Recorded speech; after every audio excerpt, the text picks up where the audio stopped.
আপনার স্বামীরও অনেক টাকা আছে, আপনার ছেলের অনেক টাকা আছে, কিন্তু আপনার কিচ্ছু নেই। নর্মালি তরুণরাই শুরু করে, আপনি একটা পরিণত বয়সে এসে উদ্যোক্তা হয়েছেন। এই স্বপ্নটা কীভাবে জাগলো? আমার স্বপ্নটা এটা প্যান্ডেমিক টাইমে হয়েছে 2000, কারণ ঈদের সময় আমরা আমাদের দেশীয় লাচ্চা সিমাইটাই খাই, যেহেতু তখন যাতায়াত বন্ধ হয়ে গেছে, আমার ঘরে সিমাই ছিল না।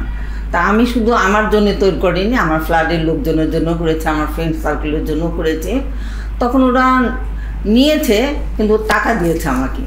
আর ওই টাকাটা দিয়ে আমি প্রথমে শুরু করি, দানের ইয়েতে চলে যাই, যারা মারা যাচ্ছে, যারা চিকিৎসার অভাব পাচ্ছে তাদেরকে দিই।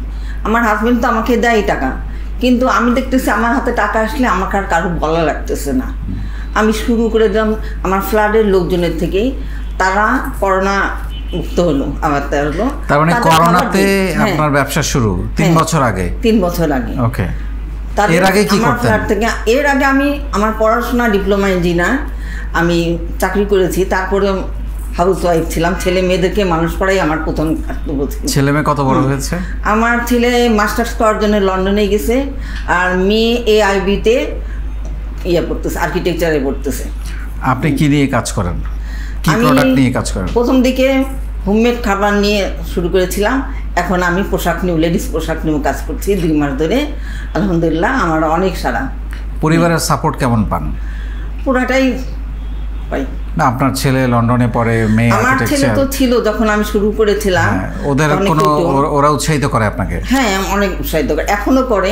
আমি যখন লাইফে যাই, আমার ছেলের কাজ না থাকলে, ক্লাস না থাকলে আমার ছেলে যুক্ত হয়।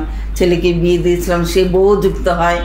ওরা শেয়ার ডান করে, কমেন্ট করে, মা এটা ভালো হয়েছে, এটা ভালো হয়েছে, এটা খারাপ হয়েছে, ওখান থেকেই বলে। না, আপনার থেকে তো আমি মনে করি আমাদের মায়েদের অনেক শেখার আছে, যারা ঘরে বসে আছেন, সন্তানরা বড় হয়ে গেছেন, এখন কিছু করছেন না, তারা ঘরে বসে চাইলে আপনার মতো করতে পারেন। কি বলেন? আমি সবসময় বলি স্যার এটা, যে কেউ বসে থাকেন না। আপনার স্বামীরও অনেক টাকা আছে, আপনার ছেলের অনেক টাকা আছে, কিন্তু আপনার কিচ্ছু নেই।